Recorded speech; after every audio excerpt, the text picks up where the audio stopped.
saying last time about the midah of abstinence, of prishut, we said if God wanted us to be a hasid and wanted us to stay away from things that could cause us to be addicted to our desires, so then why didn't He forbid all these luxuries of this world? We should have made it forbidden. So He explained that Hashem only made forbidden what most people can handle. If people cannot handle it, He didn't forbid it. But people who want to accept upon themselves to go on the highest levels of serving Hashem and become a hasid, so those people have to abstain from certain luxuries of this world and have to abstain from olam hazeh. And that's a big hidush also, because we learned that if Hashem commanded us not to eat meat and milk, that means we're able to do it. If Hashem commanded us in kashrut, that means we're able to do it. Hashem believed it. And things that the Mesillat Yesharim saying, things that are luxuries, Hashem didn't forbid because He knows you can, but it's very hard to stay away from that. He can't command you to do it. Only if you want to on your own volition. But all the mitzvot Shabbat, person can say, oh, Yani Magu, I can't, Shabbat's so boring. I can't, it's too hard. This mitzvah, I can't learn Torah. Oh, I can't wake up in the morning, go to shul, it's too hard. If Hashem commanded it, that means we could do it. And the things that he can't do, we see that He didn't command us in. So therefore, a person has to mechazek himself and realize that being a tzaddik, okay, fine. Buy luxuries and enjoy, but don't do things that are forbidden. Be a tzaddik, do what you're supposed to do. But if you want to get the level of Ruach HaKodesh, you want to be pure, you want to be hasid, then you got to stay away from olam hazeh. You can't be involved in too much olam hazeh. And even when you do olam hazeh, you have to be like Rabbi Akadosh, that he did it for give kavod to Hashem. Marabu ma'asech Hashem. So therefore, the Torah does not demand of us anything more than we cannot do. Okay, there's a we know that there's a great tzaddikim. We heard great stories. There's a famous story of the Moshe Feinstein, where he went to a meeting once, and they served him the coffee, and he drank the coffee, and he found out there was not Chalav Yisrael, the milk.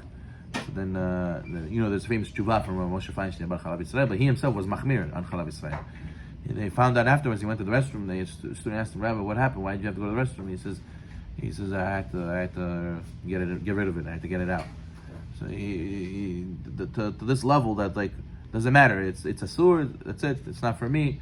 And whatever it takes. Or the Ravad, we said before, he used to leave over the last piece of the dish in order to show that I don't eat for desires. These kind of things were the levels we would want to reach of being a hasid. He says, but we have to be careful not to be overly and be hasid shoteh, and be a foolish hasid. Which means, what does the Gemara say? Hasid shoteh is the guy who sees the lady drowning and he says, no, I don't touch ladies. I'm sorry. And he lets her drown, Haz v'shalom, he lets her die. In Hasid Shoteh. So, he says, however, there's an undesirable type of abstinence that's practiced by some foolish people. He says, not just that they don't stay away, not just they deprive themselves from things that are good for their health, and they deprive themselves not just of things that they don't need really, even the things they do need, right? Rather,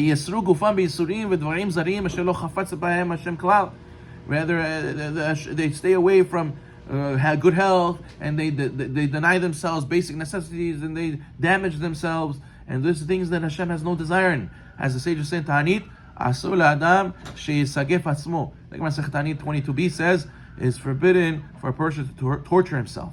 Hillel haya rochet panav yadav l'chavot kono. And Hillel used to tell students, before Shabbat, I'm going to go and shower and bathe and take care of myself and keep my clothes clean, because we were all created in a divine image. Meaning to say, he used to shower, he used to take care of himself. He used to say, oh, it's olam hazeh. Drink this water. No, olam hazeh, no good. But you're dehydrated, you're going to fall apart. It's olam hazeh, it's no good. Too much olam hazeh. Okay, he wants to be machmir. It says in Pirkei Avot, Pat b'melech tochal, right? Right? It says in the Pirkei Avot, you eat bread and salt on the floor, you will sleep, and a little bit of water you will drink. So he says, you see, this is how you have to live. You can't have anything else besides for this. You should read the commentaries over there. The commentaries say, doesn't mean literally you have to eat bread and salt on the floor. It means you have to be willing to sacrifice for mitzvot. Even if you have to get to such a point, you have to be willing to do that. But you don't have to do that every single day. And the guy says, no, I can't eat this, I can't eat that, I can't. Sometimes people are very religious, and therefore he cannot allow himself to enjoy. He cannot go on vacation. Why? Olam hazeh, you can't go on vacation. Let's go have a good time, take your wife out for her to enjoy and to spend time with her. I can't. It's too much olam hazeh. You need to stay home. person could be overly religious and what? And he causes so many people suffering and to himself as well. And then at one point, he cracks. At one point, he can't handle this anymore. He goes crazy. Therefore, that's why he cannot be Hasid Shoteh. You cannot be a Hasid. It says King Solomon and Mishlei, Al te tzadik arbe. Don't be too overtly religious. Be religious, but don't be overtly. Then you're going to turn people off. You're going to, fanatic, what is this? Oh, everything I saw, everything. You have to know that we stand for the Torah. We don't bend just because people complain. But a person has to do it with sechel and with wisdom, especially when it comes to being strict on things that the Torah never forbade. If you want to be a Hasid on your account. Don't be a Hasid other people's account. He says, he says the rule is, I agree, says the Misad Yesharim, I agree, things that you don't need is not a necessity, fine. You want to be mahmir, be a Hasid, fine. But if there's a reason for it and you need it, it's going to benefit your health. You're going on vacation, you're going to get a rest, you're going to be able to come back and learn more Torah better, and that's really your intention. So you can't say the vacation's a sur. You can't say, I want to be mahmir, I don't want it. No, if you need it, you should do it. He says, if you really need it, it's going to help you and it's help you serve Hashem better, and you deny yourself that because I want to be a Hasid, it's a sinner. He's a sinner. What are you doing? You need it. You need to. You could serve Hashem better, and you're holding yourself back. Why? Because in your mind, everything has to be asur. Come on, that's not normal. As the Baal Shem Tov was outspoken against self-imposed fasting, even though he himself fasted tremendously, right? They asked, so why are you against all your students fasting? You yourself fast. What's wrong with you? It's a contradiction. So the Baal Shem Tov explained to them that when the Baal Shem Tov left his house to go do meditation and be in solitude in the woods, then what? He would take food along with him. But when he returned at home at night, the food was untouched because he simply forgot to eat. You understand? It's not like he wanted to eat and he said, no, suffer, I have to be a Hasid. No. It just came naturally. He was so devoted, he was so in his meditations, in his learning, he just forgot about it. Such a person, when he does that, then it's fine. When a person forces himself and shoves it down his own throat, there he says that the Baal Shem Tov is against that. He doesn't like that. That such a fasting is permissible when he totally forgets about it.